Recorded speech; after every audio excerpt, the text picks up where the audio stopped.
and gentlemen, it is a lovely Saturday outside right now. And I did a 3-mile jog walk this morning, and I am refreshing myself with the Finnish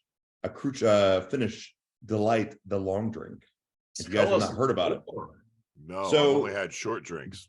It is a gin-based drink that is zero. Oh, it's carbs. Alcoholic. Yes. You have my attention. It is a Finnish gluten-free, no carb, 0 carbs, 95 calorie beverage. It's Finnish, like you're done with it. It's Finland-ish. Oh, it's from Finland. Yes. I thought like maybe they're not making them anymore. You're like this. Oh, no. But you can get them. I think they're it seems like they're fairly new to the States. The whole thing is like back in 1952 when the World Olympics were in Finland, the government's like, we got to have drinks for all these visitors, and so they commissioned this drink to quickly hand out to everybody, and then it's just gained popularity, and it's called long drink, and it's delicious. This is cranberry, and we're getting paid to for this ad, or maybe if they tune in.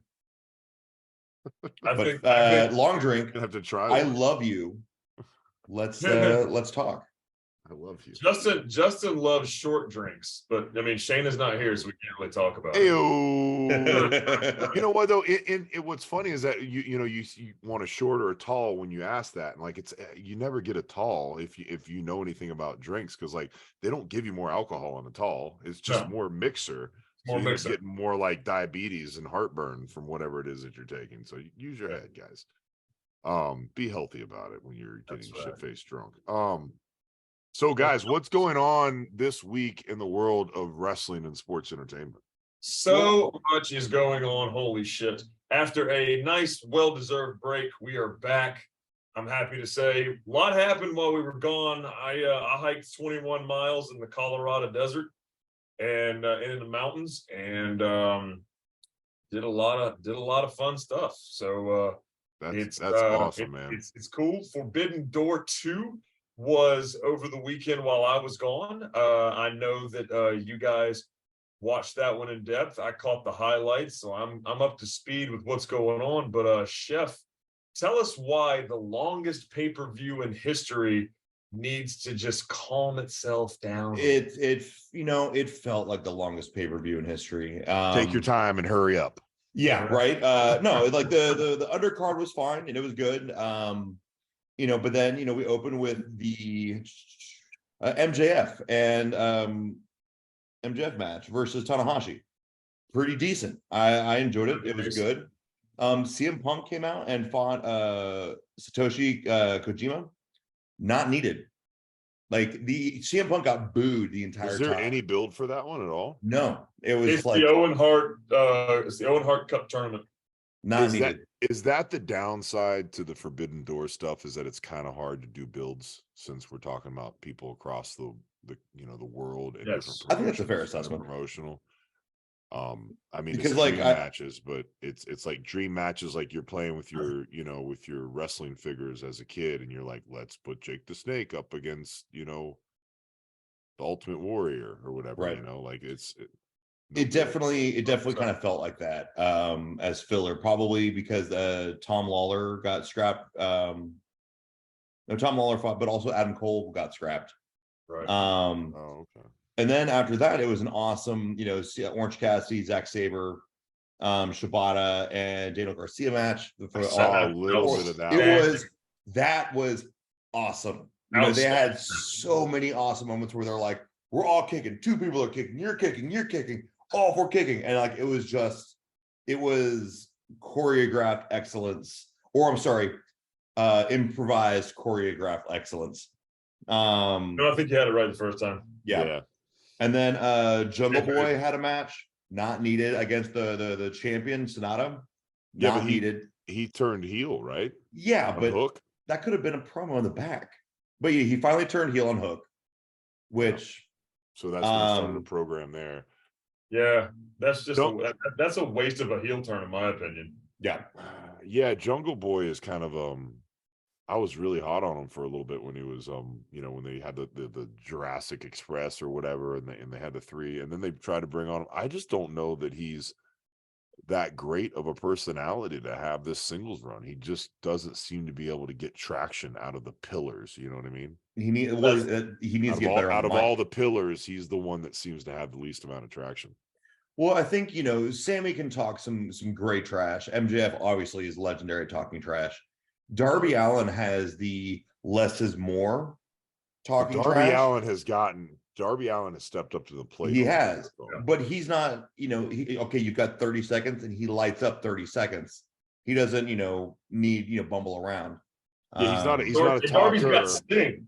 Yeah, and Darby's got Sting. Yeah, he's got the burner, and he makes the most out of those little minutes and it's short bursts. He's not a talker, but when he needs to talk, he's doing very well. And it's just ironic the son of the actor is the one that's the least believable person.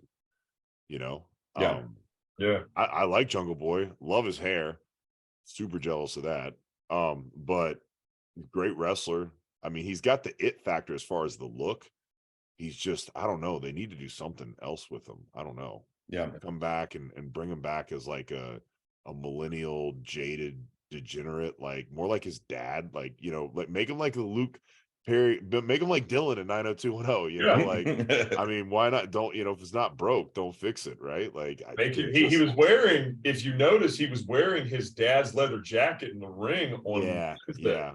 Yeah, and they're trying to do that, whenever they want to give somebody an edge, they give them a leather jacket. You want to make him Hollywood Jack Perry and make him like a James Dean, Dylan McKay kind of cool kid that would, he's like a jerk. I mean, he's like, I'm a hot Hollywood guy and I know it. I mean, that worked really well for Hulk Hogan, and it worked really well for The Rock when he went Hollywood, when they did that. It always kind of gives depth to the character and a heel persona, I should say. I mean, it worked for The Miz. It's worked for all of them. Give him that Hollywood edge. It works. I'm just interested to see what his promo Wednesday. Hopefully, they give him a promo, because if they don't give him the mic Wednesday and let him get the crowd like hot in some way, it was just complete waste. Well, he had have somebody turn. He had last Wednesday. He had a promo. Oh yeah. So I'm thinking that. So he got in the ring on Wednesday and he talked about how everybody sucks and he's better than everybody and he's got the hottest chick in the business in his side and all this other stuff. I mean, is he still dating MJ? I actually watched that. I had a brain fart. I actually watched. I know you're tired, brother. So yeah, it's been a week. Yeah, for anybody watching, I got home at about 5:30 from work this morning, so and then got back up. So been crazy, but yeah, that's yeah. I mean, hopefully this is good for him. A lot of times when somebody can't make it as a face, they turn heel, and like you said, The Rock and all these different guys have done it and made it work. So hopefully we'll see. I just don't know if people care enough one way or the other.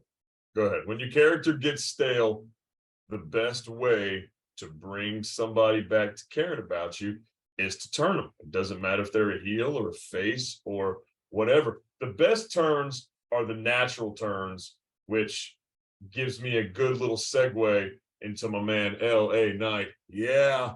You gotta love LA Knight. If he doesn't win Money in the Bank tonight, we riot. 100%. So have you guys kept up with all like the back drama since this is going on about how like they didn't want him because he was too old? Yes. And then Well, Triple H wanted him.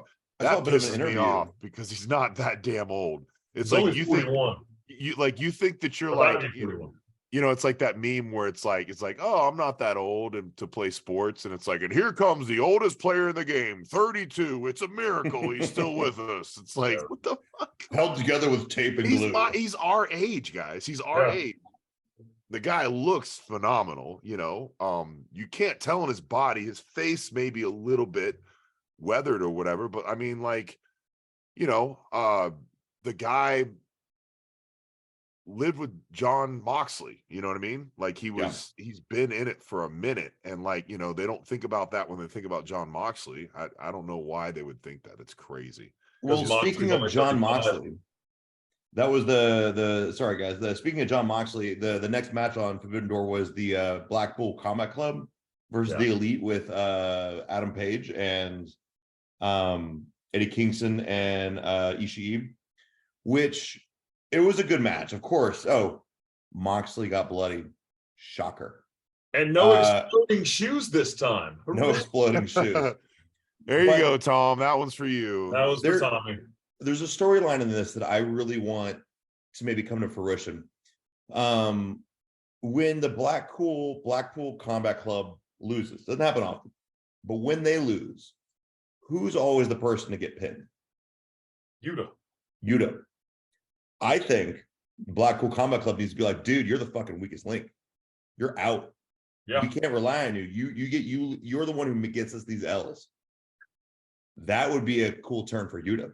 Yeah. Well, you can't pin Moxley because he's, the perennial champion. You can't pin Claudio because it makes him look weak. But at the same time, but you have a natural storyline for me. If you had Eddie Kingston pin Claudio in that match, it would have made everything better.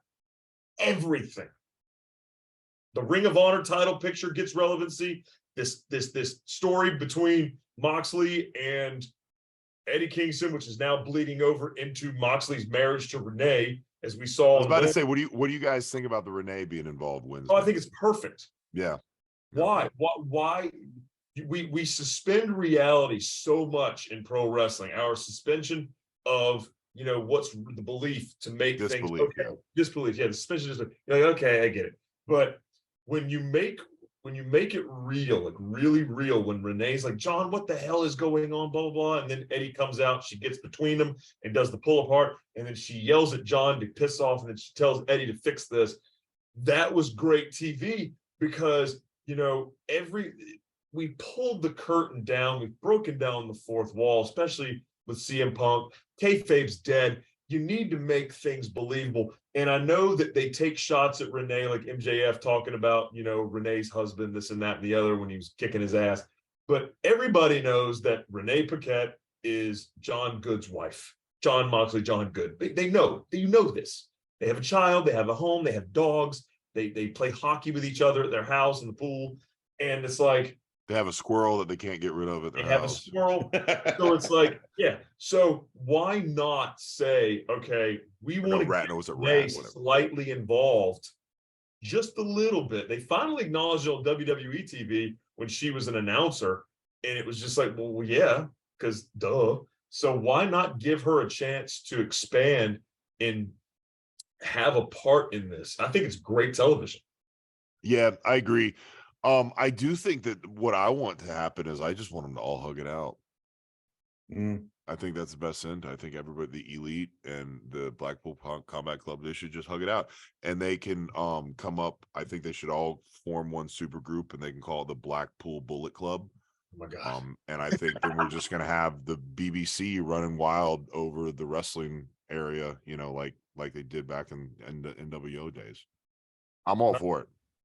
Well, the BBLs are running the world, so why not the BBC? Yeah. I think, yeah, BBC is the way to go. Yeah, everybody loves BBC. Okay. Let's bring it back a little bit. Before why am I the one reining you guys in? I was just about to say, I'm like, Ryan, that was your joke. I set you up, man. Come on. That is for months. That is for months of you. This is what you get, dude. I don't. That's with me. Look, what are we talking about? We're talking about a bunch of guys just banging in the ring, a bunch of BBCs just banging on live television. That's what we're talking beating about. someone up. Yeah, yeah. So a bunch of BBCs. What else would that mean? So I don't know. I mean, a bunch of BBCs are gangbanging somebody. Yeah, dude, that's pretty harsh. I mean, I can only imagine the damage you're going to take. We lost Rob. The physical damage you're going to take from all that, get in the ring. Leave the show. Quit. Make sure Cubby's in the other room, right? Yeah. Okay. Quit. I quit. I start my own. But we will continue upon Forbidden Door, the 4 million hour long paper. Tony Storm versus Willow Nightingale, solid match. Willow looked very strong, and she came out of it looking strong because obviously there was Ruby Soho and Saraya there. And then the gem of the whole card, Will Ospreay versus Kenny Omega. Which This should match have been the main event. should have been the main event. Main event. This Who match gets was that. fire. Why you don't got the main event? I'll never know. I don't know. Did we get a Meltzer star rating on that one yet? What did 6 Meltzer do for stars. that? Did he really give it a 6-star again? Yeah. Or are you just saying that? No, he did. Oh wow. Meltzer is all about some Kenny Omega. Well, yeah, no, I know, but I wouldn't just immediately give it to him. I've got to go. I didn't watch the match. I got to go back and watch the match. That was 38 minutes of holy shit. Yep. So Kenny still got it, is what you're saying, because there's a lot of people. Kenny's doing fine. Kenny's doing fine. Yeah. You know, but they've been almost got it. They've been almost playing that into like the theme. It's like, I don't know how much I got left. You know that they're kind of, you say kayfabe's dead, but I think it's a different kind of kayfabe that we have now, right? Like it's not the kayfabe of old. It's the mixing reality with the storyline so much to where you don't really know what is real and what isn't. Yeah. It's funny that you said that same thing about this time last year. Yeah. Pretty much the exact same thing. And I feel, yeah, absolutely. And because I kind of like, I don't want to sound like a Nostradamus, but like, I saw it coming. I feel like that's going to happen more. And I feel like that's what has been happening. Yeah, it works in this day and age. It works. We want realism. Yeah, that's why your superhero movies are grittier. They're not as bubbly and campy as they used to be. They're a lot more serious. And then Batman is not just clowns and nipples and on the bat suit and things like that. It's grim and it's dark. But the first Batman was still the best one, man. I went back and watched that maybe a month or two ago, and when you watch that one and the new Dark Knight that's like more gritty, dude, the old one's more believable than the first one. It's crazy. Like, and I'm not saying I don't love Christian Bale, and Heath Ledger obviously was fantastic in it or whatever, but like, man, Jack Nicholson's character in the Batman was just like he makes the movie when he kills that guy and he's like giving the buzzer and he's like, and he just goes, "I'm glad you're dead." Like, oh, the sickest, just like, I'm glad you're dead. God, on that motion, I went and saw The Flash last weekend, and it was it was good. The first good DC movie, because I haven't seen a good DC movie in a long time. Go see it. But I mean, it's like token Batman nostalgia, and you're like, oh my god, it's so good. And that's what they need to do. There's that. Like, for me to enjoy it, that's what they're going to need to do. You know what I mean? I haven't enjoyed a DC movie since the first Wonder Woman. Yeah. So like, I mean, they had to find a way to bring the fans back, and they've seen the success with Spider-Man, the Avengers, and all the multiverse, the time travel, and blah blah blah. It's almost getting too much, but I heard this movie delivered, and we're actually going to go check it out while we're on vacation. Speaking of superhero movies, another movie that also delivered may have been even better than the first one. And I thought that at the time it was my favorite animated film that I'd seen, and I don't know how long, maybe ever, is the new Spider-Man Across the Multiverse album. That was good too. I love the first one. I've not seen the second. The first one, when I saw it, I was like, that's the best animated movie I've seen in 15 or 20 years, easily. And the second one was every bit as good. I'd almost have to go back and watch the first one to decide which one's better. Is it Mask of the Phantasm good? Ooh. That's why I said it's 15 or 20 years, right? Because Mask of the Phantasm came out, I think, in 94. And I would say that's probably I would probably say that's my favorite animated movie of all time. It's so fun. I think I posted that. Didn't we talk about that one time? Yeah. I posted it. Yeah. Yes. I mean, I don't know that you're ever going to beat that. Like, that's just a masterpiece. That movie is a gem. Not last night, but the night before, I went on an old school animated Batman, the original animated Batman series binge, and watched like a dozen episodes. Is that on Max? Is it on HBO Max? It is. All of them are on Max, dude. All of them are on Max. I know what I'm doing today. Oh, good. Kevin Conroy and Mark Hamill is just, tits, man. Tits. I don't think there's been a better Joker than Mark Hamill. Well, I don't know. That's pretty good. I wish I could do that Kevin Conroy Batman voice. There's like so much swagger in his voice. You're pretty close. God rest his soul. You're pretty close. Just smoke a pack. I feel like I have too much Ron Burgundy in my voice when I try and do it. You know what I mean? Like, I try to do like, I don't know, Alfred. Like I only get rid of what he had one line. He's like, are you? I can't remember. I can't do it. But yeah, love that show. Love that show.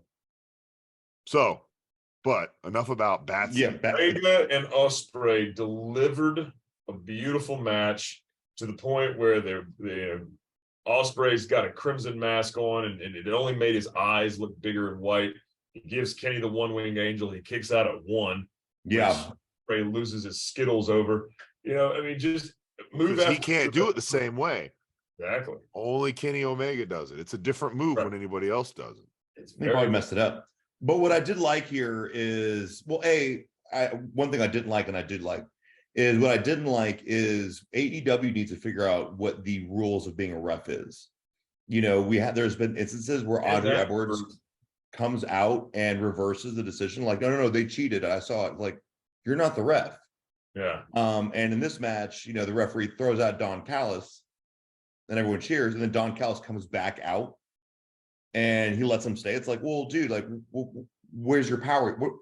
What are the rules here? Ryan, I don't disagree with you, but I will say in the defense of AEW, that type of stuff has been going on since the dawn of wrestling. They use the rules to their advantage however they see fit, and they make them up as they go along. No, I get that. It's like, just, think about Nick Patrick back in the WCW days, and like, and then like, Hebner, and like all the stuff that happened with that. Like, it's just, it's always one of those things like, well, if it fits in the storyline, then we can have a replay.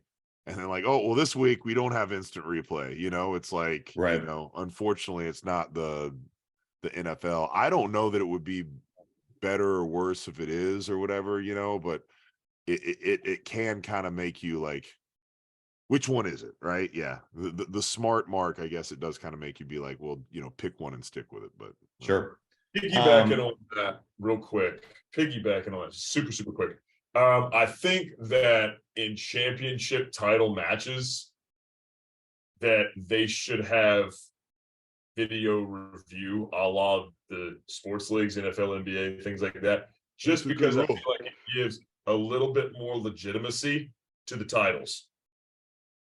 I agree. I think they should write a rule book and post it. There probably is one out there that somebody's made, but I doubt that it's from AEW, .com. I know that they have stats, but I could be wrong. If somebody out there is listening to this and I'm wrong, I mean, by all means, let us know the link to look up these rules. But I don't think there is a set list of rules for a championship match as opposed to a non-championship match. But on the same notion of like, I love that Don Callis came back, gave Ospreay the screwdriver. He hits Kenny with the screwdriver. I'm like, oh, great. He's going to cheat to win. Kenny kicks out. And then they keep going. And then Ospreay wins clean. I'm like, thank you. I love that. And then after that, it was... I also like how they tributed each other on social media, saying, Will Ospreay said this is one of the hardest matches of my life and one of the most difficult to overcome. Kenny Omega really is a once in a generation talent. He puts him over, and then Kenny put him over, and then he says, hey, we should do this again. And then Ospreay says, I know a great place. So it makes me wonder if that final match is going to be at either Wrestle Kingdom next year, or if it's going to be at another AEW pay-per-view, or what they're going to do. Honest to God, I feel like Triple Mania is too soon. It's in 2 weeks. So I feel like they couldn't do it Triple Mania, but I mean, it would definitely give a lot more pomp to that show. I mean, Wembley, right? Yeah, that could be it. Wembley would be good. Yeah, that's right. Yeah. All in at Wembley would be a fantastic way to end that trilogy. Yeah. With Ospreay being the hometown hero, absolutely. That would work perfectly. Yeah. Well, they are 1-1 right now, right? Yeah. Yeah. They are. Yeah. They are. Yeah, that would be rough, man. Ospreay takes does the job in Wembley. Omega did the job in Canada. Yeah. It would make sense. I just don't. I just don't like the idea of Kenny Omega being a 3, if not 4-time IWGP US champion when he's not really in the company anymore. He's a paid per appearance kind of guy, and it's a handshake deal with AEW and NJPW. So I don't know. I think you need to give Ospreay the chance because he's not the world champion. You know, we've had enough Gaijin world champions. Sanada is doing a beautiful job. I'd like to see Tanahashi get one more run with the title before he retires because he's in his 40s. And I mean, it's just like, you know, you've got all these guys that have the opportunity to be great. Bullet Club is dying slowly. Every iteration just becomes more wish, great value, you know, big lots. It's just every iteration just keeps getting worse. More and more watered down and derivative. It's more and more watered down. I mean, Finn Balor and AJ Styles were great. Then Adam Cole took the lead. Kenny took the lead. Then Adam Cole kind of took the lead. And now you've got what was his name? Jay White took the lead, and now Dave Finley's taking the lead. And it's just like it's just the quality. You're making new stars, which is wonderful. Yeah. But it's not. Let it go. It's been 10 years. Yeah, factions can't last forever. I mean, unless it's NWO, because then it's for life. But like, you know, factions never last forever. They're not made to last forever. You know what I mean? You know, they're a storyline in a movie. So I don't know. Chef. Will and Kenny. My opinion on that, real quick, before we move forward, is that like I'm almost looking at it like you were talking about. You know, somebody's getting older. I feel like Kenny's getting older. I feel like there's probably some politicking in there because he does want to maybe hold that again before he goes. Like, I mean, we were doing the whole storyline. I don't know how much more I have in me, but I don't think Kenny is going to be that wrestler that wrestles like fucking Sabu. I don't think he is going to be that guy. I think he's got more stuff going on and he's a smart guy. And I think he's going to hang it up when he can't fully perform properly, and so maybe that's buying into it. Maybe he's like, well, you know, I want to do one more run, whatever, because you know Ospreay is much younger, right? Mm-hmm. So I mean, I think Ospreay is the future. So what if by that point Ospreay is the heavyweight champion of IWGP, and then Kenny takes that from him? Maybe. yeah. It makes a good story. It's your Apollo Creed Ivan Drago story. It's your Rocky versus Mason the Lion Dixon story. You know, where he's the old champion and these young guys are wanting to taste. So I mean, you know, we'll see. He's definitely Gunn, right? He's definitely no Chris Jericho Sting, which leads us into our next match with what did we call it? They called it Los Ingobernables of Sting. Los Sting and Gobernables versus the Suzuki Sex Gods. Something like that. It's the match did not need to happen. Right. Other than we need to get Jericho and Sting a match. Yeah, and you gotta have Minoru Suzuki because he's the best. Good Lord. So am I to understand this right? They've never been in a ring together, Jericho and Sting? No. That's so weird from the WCW days. You thought that maybe just like in some preliminary, but then I guess they really protected Sting back in the WCW days. He never wrestled. Well, Jericho I was going back and thinking about that. Like, like they treated Jericho as the cruiserweight champion. He pretty much ran that division, and you know that's when he was doing the stuff with Dane Malenko and all that stuff. And then he quickly in 1999 went over to WWE. So that was at the point that Sting was contesting, you know, for the title, and he was doing the Wolf Pack, and he was doing all that stuff. Jericho was a mid-carder at best. So he wasn't in the main event until WWE said, we're going to put you in with Rock and see what you do. They just kind of threw him into the deep end, and he swam. Yep. He swam. He jumped up like a damn dolphin is what he did. Right, real quick, guys, my computer is about to die, and my power cord is in the car that Shayna has. So if I cut out, that's why. I'll try and you died on. Okay. Yeah. So it was a solid match. It was a lot of, you know, teasing for Jericho and Sting, which then they had a follow-up match on AEW where we almost watched Sting die. Almost watched AEW this past week. what the short chair shot? No, him jumping off the top ropes. I mean, I didn't said chair. I meant table. The short table table shot, yeah. He hit it a little short. Yeah. Why were there two tables? Why? Why were there two tables? What we the almost shit? lost Sting. We almost lost Sting. Man, 64 years old. I need him alive. Yeah. What a guy though. What a way to go. But also we almost lost Sting the night before when Sammy Guevara did like his 540 flip and landed right on. So I'm like, oh my God, are they trying to kill Sting? I think Sting's just all here for it. I think Sting yeah. wants to literally be like Mickey Rourke in The Wrestler. I want to die on my shield. Yeah. I feel like he doesn't care. He's gonna be like, well, he's not a Ric Flair. Sting can still fucking do this shit, man. But yeah. He's going in that direction. I mean, he's got to be close. I really hope that he doesn't turn out to be something like that. Yeah, I can do that, Ron. Yeah. And then after that, Bryan Danielson versus Okada. Again, didn't need to be the main event. Ospreay, Omega. I mean, Danielson broke his arm. Yes. So the match really slowed down. Saved by Tinkerbell. Thanks, Tinkerbell. Yeah. Robin Ryan said thanks, Tinkerbell. So Daniel Bryan broke his ulna. His bone in his arm. We saw the X-ray. It's gruesome. But yeah, they said he broke his arm about 10 minutes into the match, and that's why they had to cut it short because he was just in agony. Look at this here. But at the same time, I feel like that's not your main event. I mean, yeah, Okada and Danielson is a massive dream match, but is it more important than Ospreay and Omega? No, I don't think so.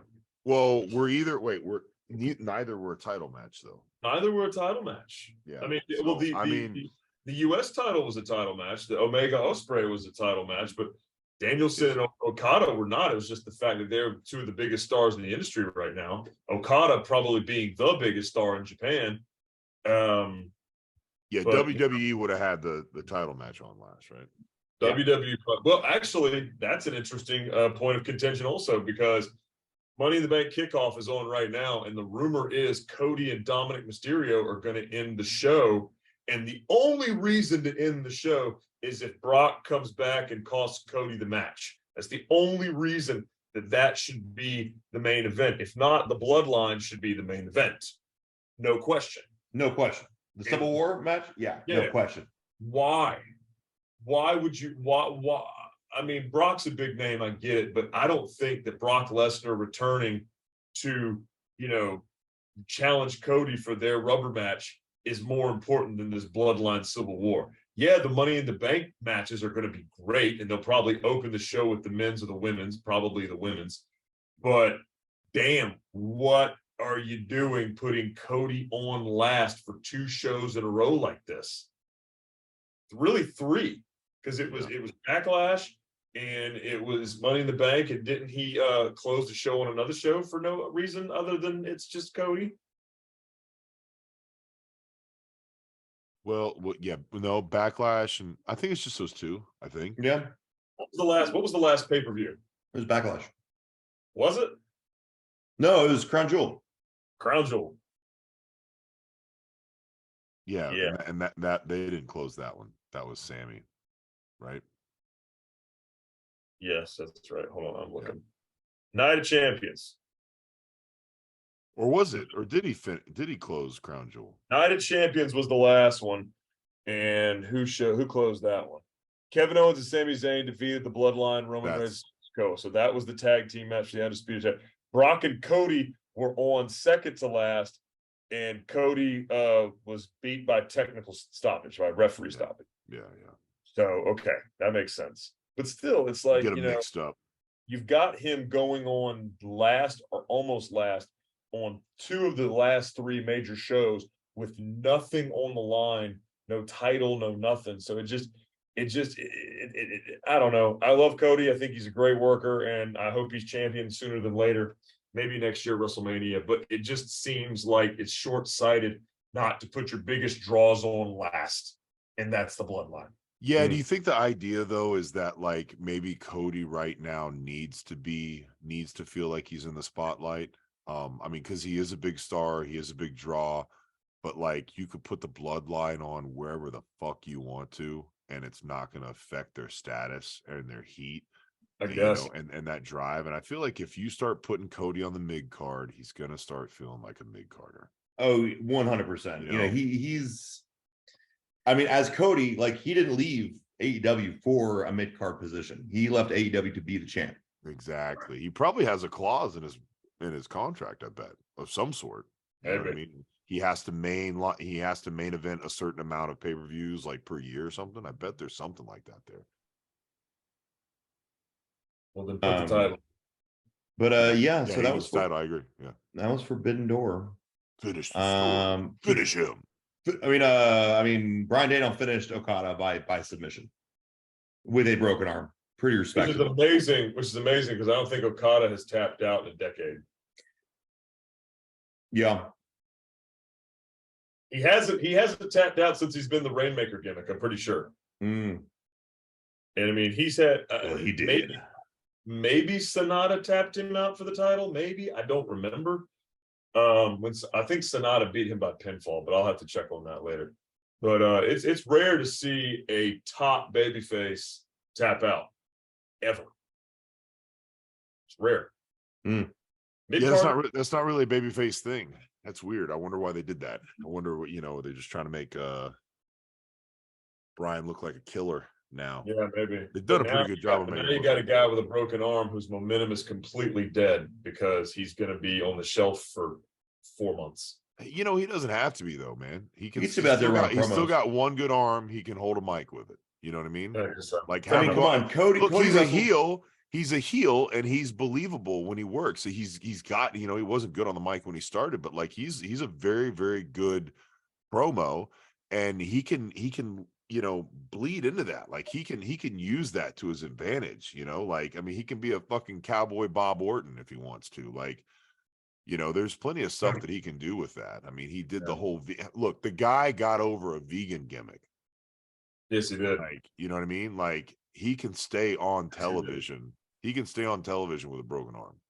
Calling people fickle with a vegan leather belt instead of a leather strap. I thought it was cardboard. Maybe it was cardboard. I don't know. Was it pleather? It was a pleather. It was something. Maybe a no GMO. Wild. Yeah. That was good. But yeah, so guys, we have in about 45 minutes, a little bit less. Money in the Bank starts. Well, when you guys are watching this, it will have already happened. Yes. But so they have a nice modest 7-match card. Starting off with Gunther versus Matt Riddle.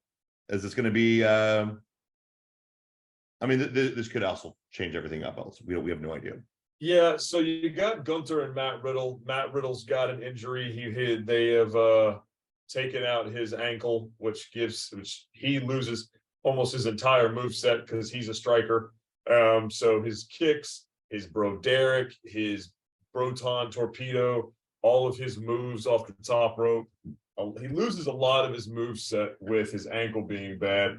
I don't see them taking this belt off of Gunther just yet because as much as he's ready for the main event and the world and Seth Rollins' world title, I think they have other plans and more on that later. Gunther takes it in about 11 minutes. Okay. You don't think Orton comes back and then double crosses RKO or RK Bro? Possibility. You know? Have we talked about that? Because there's been a lot of talk about he might not come back at all. I've seen a lot of that too. Like he's in that area with Big E. Yeah. Who knows? If Orton does come back, I would think that he would screw over Matt Riddle and have Gunther win. But, you know, what good does it do him because it's a non-world title picture other than just to have a feud with Riddle just to try to get Riddle over? I don't know. To me, the pieces don't all fit together. But then again, this is WWE. Who knows? Well, I mean, he could do it for, you know, he could just do it to start a program with Gunther as well. You know, I mean, it doesn't necessarily have to be like I'm out of your way, and then that you have that double you have that double to where like Matt Riddle, and then you can get you can finish it off with a three, with a triple threat. It could be fun. So, and then maybe they could get back together, and then they could win it. Because they end up teaming up, and it was just a ruse the whole time against Gunther. And then Gunther still looks strong because he had to take two people to get him beat up. So that's kind of what we were talking about when he went up against Sheamus and Drew anyway. So, Chef, I defer to you. No, I think, I mean, I have no idea if Orton's coming back, but I like Gunther being kind of this unstoppable champion, gives the IC belts, validity that, the Miz was trying to do with it. And, the Miz was clever, but the Miz never like squashed people. Like Gunther squashes people because he just can. And he's just giant, and he will powerbomb you, and then your spine just kind of shatters. And you momentarily die for a second, and then, when he gets on you to pin you, kind of wakes you back up, 3 seconds later. So, I mean, it's I love it. I think he's cool. I think the Imperium entire look is awesome. So it's very like Stormtrooper-esque, and the Empire. So I dig it. But after them, they have looks like the women's tag team championship, Ronda Rousey and Shayna Baszler versus Liv Morgan and Raquel Rodriguez with the amazing back muscles. Gives Justin a run for his money. I like Raquel and Liv Morgan, but I like them better as singles competitors. To me, giving Ronda and Shayna these tag belts gives them something to do, because there's really no point in putting the women's title back on Ronda because she just doesn't do anything with it. It's just not exciting. But giving Shayna a title is great. Eventually you can have those two work a program where they work each other, and maybe Shayna wins that over Ronda because they've been training partners forever with UFC. That would be a cool storyline to use. Be a great story.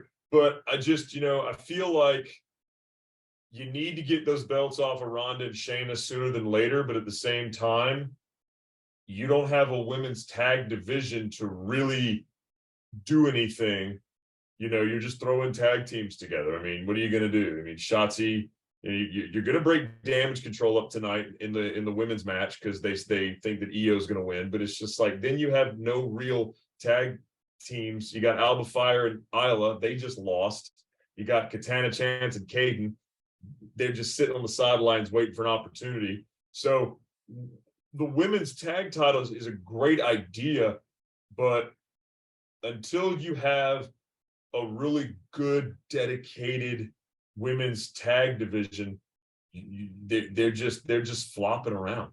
It's just like Ronda said, we got nothing to do for in 30 days. We're going to have nothing to do. We're going to run through everybody. We've got nothing going on.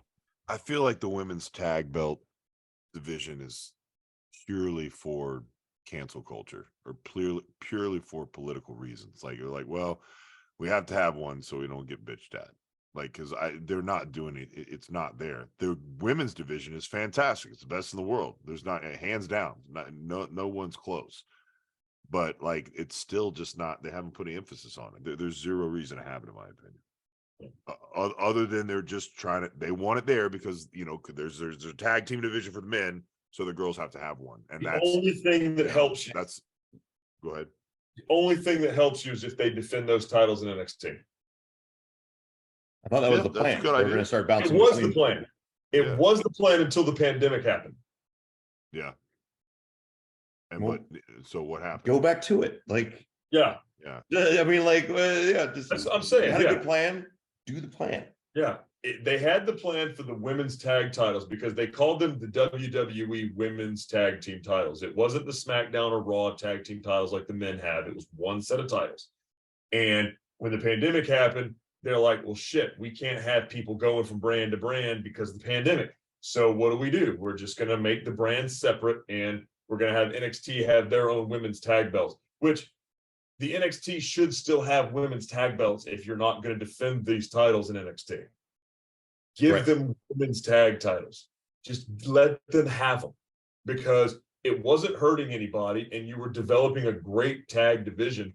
You know, you have 7 women's tag teams in NXT, 7, and now they have nothing to fight over. Worthless. Why? The way you said it. I mean, Rob, how do you really feel about it? Yeah, you totally did that right. You said it right, but just the way you said, now they have nothing to fight over. They don't. Like, it's like they should all be happy. I don't know why they're angry. They have nothing to fight about. So maybe a year down the road they'll bring these titles back. I hope they do, because it just seems like a waste of time not to have those if you're going to make these brands separate. If you're not going to have a Survivor Series match between champions like you did 5 years ago, if you're not going to do these things, then make it make sense. Give them women's tag titles, men's tag titles, a women's and men's championship, and then have a mid-card title for the men and the women. Be done. Just be done. It's a lot of titles. I understand. But I mean, AEW has 800 titles, and I mean, Justin and I both turned 40 during the Forbidden Door pay-per-view. It was that damn long. So, I mean, why not? I turned 40 again. You turned 40. I need to stop ranting, and we need to start talking about the next match before I get mad. Well, then the next match, according to Cage Side Seats, which is all I'm looking at, is the Cody and Dominic Mysterio, which we kind of touched on earlier, of are they just going to shift to the main event, and then Brock comes out, finishes the story with Cody. Waste of a main event. It should be the bloodline. Maybe they won't. Maybe they won't. Maybe they won't. Maybe they won't. I don't know. But yeah, Dominic Mysterio is a heat magnet. Cody Rhodes is one of the biggest baby faces. For Cody to win this match against Dom, it's great because Cody gets the babyface rub. It's great for Dom because if Dom beats him with help, then he's getting even more nuclear heat. Say hey to the puppy. So, you know, I don't know. It does nothing for Rhea Ripley.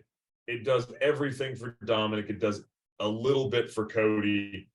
Bringing Brock back to take Cody out after the match or during the match is the move. It sets them up for SummerSlam. You know, once again, Triple H does it right. It's the wrong time. It's the wrong type of the night. It needs to be third last or second to last. Maybe it will be. Keep our fingers crossed. Let's hear Cordy. What do you have to say? Oh, she's as soon look. She said, "I don't want to talk to you. Like, I want to be on camera. I want to be on camera." Hey, look, it's you. What do you have to say? Do you think Rhea Ripley's going to win? Huh? Bark I don't like Rhea. She's Rhea Ripley. Yeah. Bark if you're in Milwaukee. Bark once for Rhea Ripley. Bark twice for Zelina Vega. Lay down and don't do anything for Zelina. All right, that's what she's going with. Okay. Well, after that, we have the women's ladder Money in the Bank match. I love this. This for me is exciting because there's 3 women in this match that can win this match. The other 3 don't need the rub, but the other 3 do. Io Sky is my pick to win. I like her. I like Zelina Vega, and my dark horse in this match is Trish. It's Trish's first ladder match. She's having a career renaissance. It makes sense. You can bring Lita back to stop her from climbing the ladder, which sets up Becky, Lita, Zoe, and Trish in a tag match at SummerSlam, which would be the smoke. But that makes the most sense. But that makes book that. sense. Book that, you cowards. Yeah. But yeah, Io Sky wins the women's ladder match. The rift in Damage Control. Damage Control falls apart. Bayley goes super heel. Io becomes the face that she's always been, and she becomes WWE undisputed women's champion by defeating Asuka. They finished that story. Tie that back up. I dig it. Yeah. Next, after that, boom. Seth Rollins, Finn Balor. I think we all know how you feel about why you want this one to go, Rob. Yeah. Finn Balor needs to win this match. Finn Balor 100% needs to win this match. There's no question. And why is that? He has better abs. How does that make you feel? I got 3 reasons. Number 1, SummerSlam 2015, Seth and Finn Universal Championship. Finn wins the match, dislocates his shoulder. He loses the title, and he becomes bitter ever since. He slowly devolved into this bitter ass character. And when he finally turned heel after all that time, it makes sense to give him the win, because the first person out was Seth Rollins when he lost, and Seth was a heel back then. Seth did get better, and Finn did get bitter. It's absolutely right. It's great storytelling. But Damian Priest, after Backlash, everybody's got Damian Priest on their radar. It's like, holy shit, this guy could be a champion for us after the work he's done. You got Edge, who's looking to retire in a couple of weeks. He's thinking about retiring sometime at the end of August. Well, you got SummerSlam in August. Why not give Finn a short little transition champion run, let Edge win that title one last time, and then he either loses it to Damian or he loses it to whoever, lose it to LA Knight, lose it to whoever, I don't care. But you wrap up a lot of storylines at SummerSlam to get ready for WrestleMania next year. Did you know that Edge was voted most likely to win the WWE Championship belt in high school? Yeah. That's pretty awesome. I love that from Chef. Please, your thoughts. Rollins? No, I think Rollins needs a nemesis, and I think Balor's there. And like the backstory you just brought up, like there's no better one. If Rollins wins, you squash. I mean, if that's squash a gold storyline. Ryan, if that's not a backstory, I don't know what is. He was literally voted in high school. Well, I mean, he's done it multiple times, so it's just because it was in high school yearbook doesn't mean he has to win it. Oh, we predicted he'd win it 10 times. No. He's won it a few times, 5. It's not like he's Charlotte Flair. Preposterous. We don't even want to talk about Charlotte Flair today. Don't even get me started. And after that, we have the men's ladder match. Yeah. Rob votes for LA Knight. Yeah.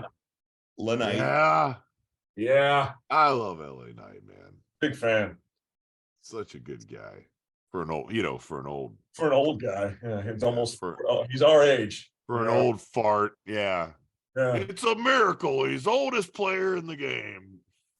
Meanwhile, nobody's talking about Sting being 700, like Sting is 64 years old, jumping 12 feet off of ladders and damn near killing himself for our entertainment. Sting deserves all the flowers in the world.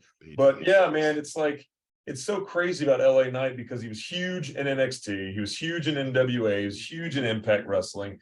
And then what do? They bring him to the main roster. They name him Max Dupree, and they give him 2 dudes to be the manager of. Kick rocks. Eat glass, lick rust. Do you think they do that to people, like to haze them, or if they do it because they just think, like maybe sometimes like this guy's so good, he'll get this over, I think I saw an interview with LA Knight actually come through my Instagram a couple days ago, and he was talking about like, he had a run in WWE, and he was like, I got, asked to leave due to some, some egos and some other things, some lack of professionalism. He went to Impact, and he's like, I was a champion, and I was making more money in Impact, but like only like 4 people were watching, and he got the call to come back to WWE making less money, but he's like, but the ceiling is higher there. Yeah. So he had to take a bit of a cut to get back in, and now he's hitting that ceiling again, or he's going past his previous ceiling. He bet on himself though, man. It's such a cool story. Only person you can bet on. Yeah. I mean, hell, Adam Cole was making more money in Ring of Honor until he went to NXT, because it was just like, well, here's an opportunity for me to do something for my family, and he did, and he crushed it. And now he's making a shit ton of money in AEW too, and he's with Britt, so he's happy. But man, like LA Knight is just a story. He's such a good story. I don't want to see Logan Paul win this match. It's disgusting. Who gives a shit? Logan Paul should not be WWE champion ever. No. Ever. Why? You're gonna make Bad Bunny the champion? David Arquette's already been champion. That shit was terrible. Bad Bunny, Russo was Bad champion. Bunny, It's Bad terrible. Bunny would be way more believable than David Arquette as a champion, though. I would rather, if Bad Bunny's going to be a champion, he can be a tag champion. If Logan Paul's going to be a champion, he can be a tag champion or a U.S. champion. But he ain't going to be no damn world heavyweight champion. That's insane. Well, That's Robert, are you gonna like jump the barrier and go out there and like prevent it from happening? Yeah, I'm gonna get in a rowboat and row to London. I got how many minutes before I can get there? You got 26 minutes. 26 minutes before I can get Does there. anybody know Doctor I'm Who's gonna number? teleport. I'm gonna Where's- teleport. Ooh, good reference. I'm gonna use Good my reference, Mighty Justin. Morphin Power Rangers Morpher to teleport. Yeah, And- no, that's a good one too. Yeah, I went with Doctor Who, but it's fine.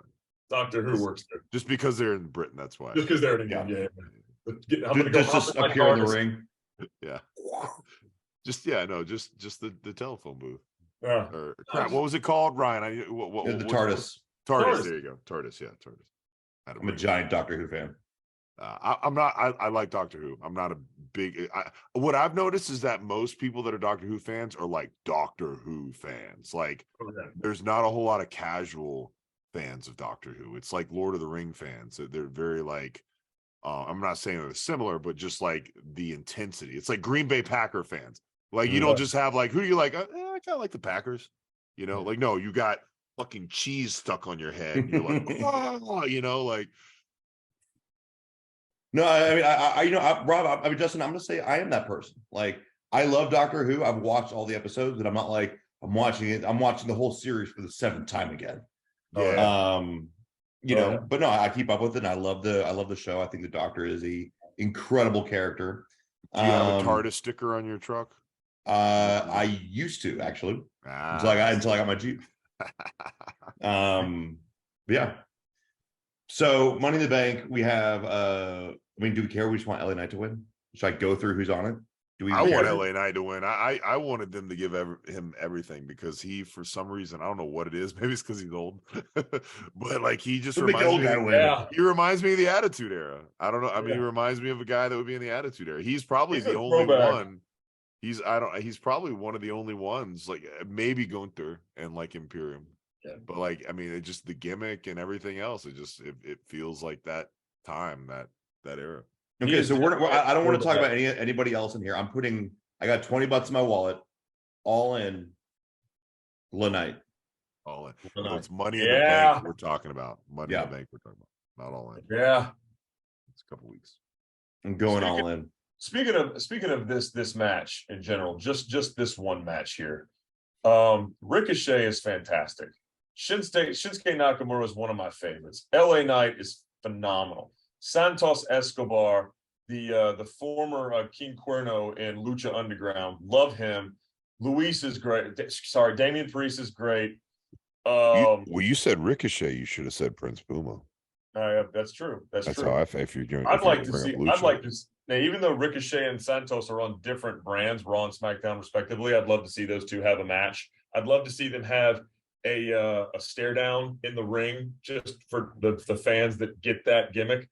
But then you got Logan Paul, and I get it.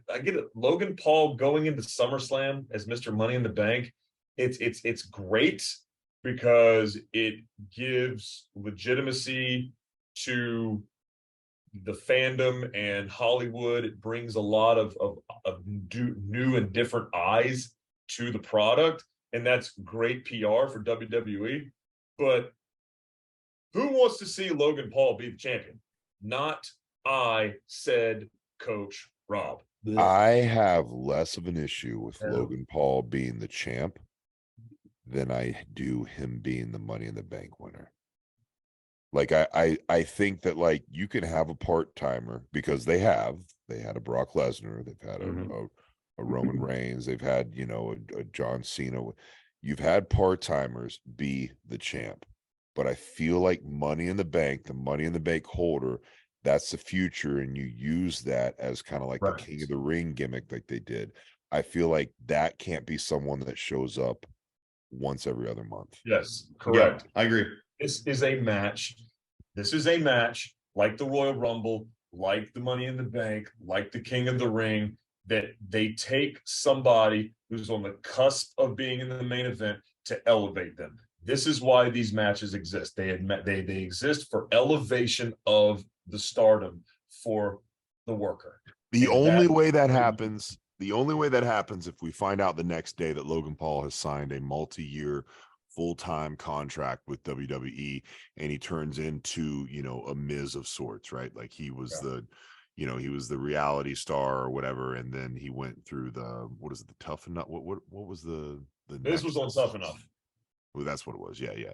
So I mean, unless they do that, and then we see Logan Paul every Monday, then that's fine. I'm fine with it because Logan Paul, he has proved himself as a wrestler. But I mean, in the ring, on the mic, through and through for sure. I'm bought into that, but only if we're gonna see him all the time, not a part-time bullshit. Agreed. It's fair. So the final match, the Civil War. Oh yeah, man, it's so good. Roman and Solo versus the Usos. Why is this storyline so good? Well, it's been building for 3 years? This could be the only 3 match. years. You go back to Hell in a Cell and an I Quit match with Jey Uso and Roman. And then Jimmy comes back, quits on his behalf. He said, "Come on, man. What are you doing? It's John. Why are you doing this? Why are you doing this?" So, it's interesting how things change but stay the same with this storyline, because Is this the longest running storyline in wrestling history? And I don't mean and look, I'm not talking about like the NWO. I'm not talking about like Cody saying like, oh, the storyline of his father being the son and the son of a boy. That's an extension to a gimmick. Like this is a legitimate storyline that has been a focal point and has not gone out of the focal point in years now. in WWE in modern times, I would say absolutely. How long was The Rock and Stone Cold? That was a year and a half. That was a year not and even a half. 2 WrestleManias. Not even 2 WrestleManias. Okay. Brock and Roman have been a long-standing story. John Cena and Edge was a very long-running story. Yeah, but Brock and Roman weren't a long-standing, like there were stories that were all over that, like Brock went off and Roman went off and they would come back and they would reference that story. But like this has been hot and heavy for years. Yeah. They've been built. I mean, and they've evolved it, right? But I mean, the bloodline story itself has been evolving and specifically about, the bloodline for a long time. So that's what I mean. Like, I don't mean like a feud. Like, yeah, like what is it? The once in a lifetime John Cena versus The Rock that they did 3 times or whatever it was. What match was that?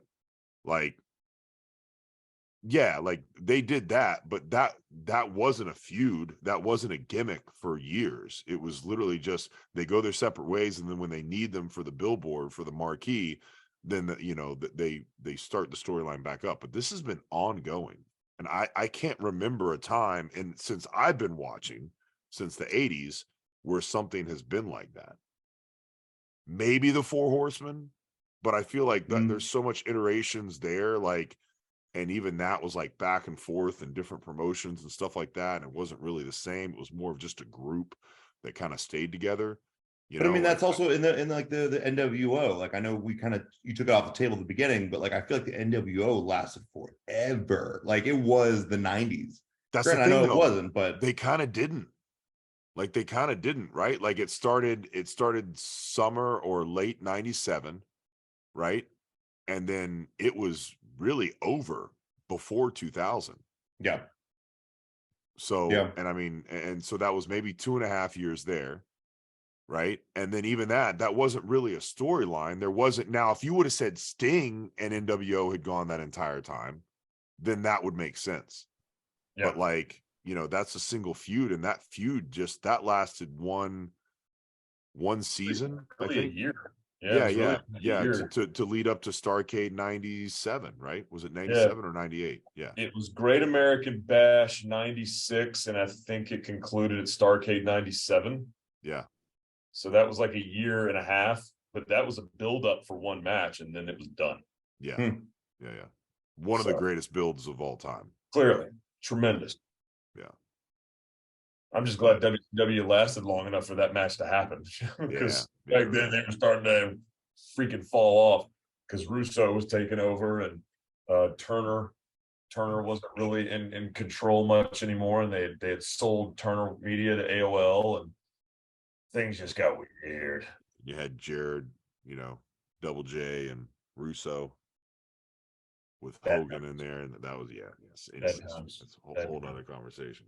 But anyways, I was just saying, because like I was thinking about it, and I really can't think of anything, especially not anything as detailed. Like, we talk about, stories and everything used to be so great back then or whatever. But if you go back and watch these things, like, they didn't have the ability to tell a story through social media and through, 4 hours of television and this and that. It was quick skits, and our imagination ran a little bit better because we were younger.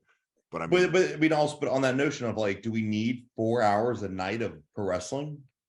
We know it's sacrilege to say on the show, but we absolutely don't need it. But when they utilize those 4 hours good, it gives them the opportunity to put more detail into a story. And that's why we're using terminologies like this is cinema with the bloodline.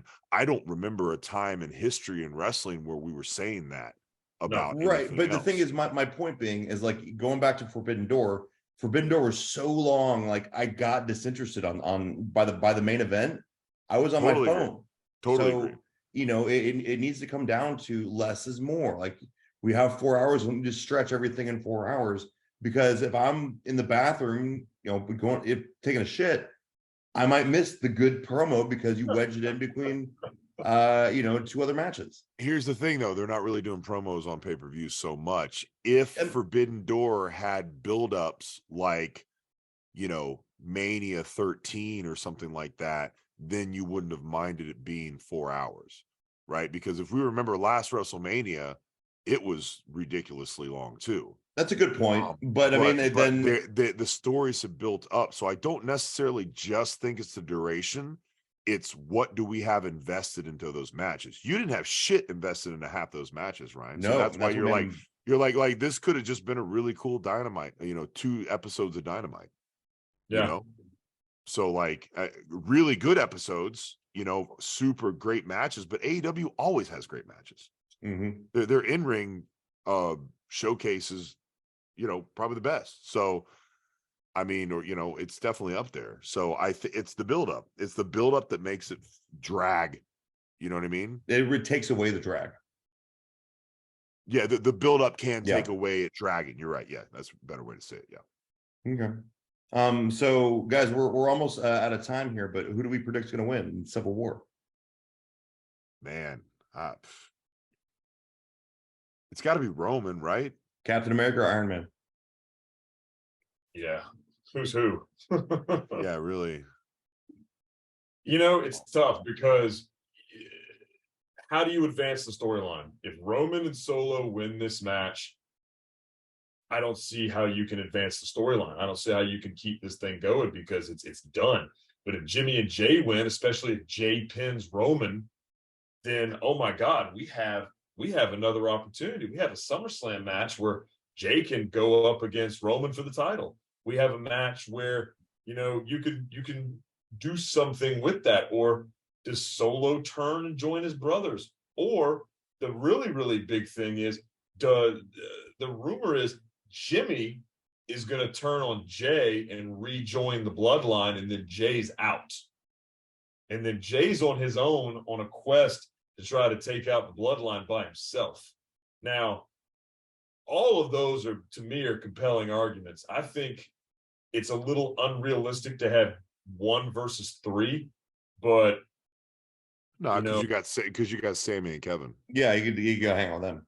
You do. That's right. You do have Sammy and Kevin. That's right. Because Jay and Sammy have been replanting seeds of friendship, during this time. So yeah, and Cody for that matter.